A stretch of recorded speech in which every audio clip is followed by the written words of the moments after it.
Wally nagsorry sa pagmumura sa AAT ng Itbulaga. Nagkamali po ako doon. Ating alamin. Maluhang-luhang humingi ng paumanhin sa publiko si Wally Bayola dahil sa hindi sadyang pagmumura sa sugod bahay mga kapatid segment ng AAT kahapon August 10. Bago sinimulan ang kaparehong segment ngayong araw ay bumungad si Jose Manalo sa screen at iginiit na hindi kinukonsenti ng show ang pagmumura. Bagamat hindi po namin ito sinasadya pero kinakailangan po natin ito ayusin.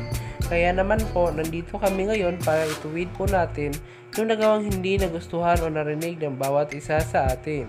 Kaya dapat po tayo nakikinig at hindi lang yan, nagpapakumbaba po. At yung kasama namin isang Dabber Cats nakapagsalita ng hindi niya rin naman ito sinasadya kaya ayusin po natin ito, ari ni Jose.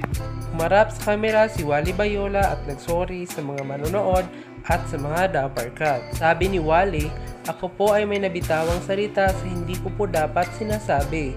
Nagkamali po ako doon at ako ay humingi ng inyong paumanhin at pag-unawa ninyong lahat.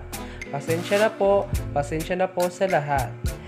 Sa nasabing segment itong Webes ay narinig ang pagmumura ni Wally habang ipinarinig ni Jose ang kanyang jingle bilang Mayor Manalo. Wala sa screen ni Wally nang sambitin ang mura kaya walang muwang ang mga televiewers kung bakit niya ito naibulalas.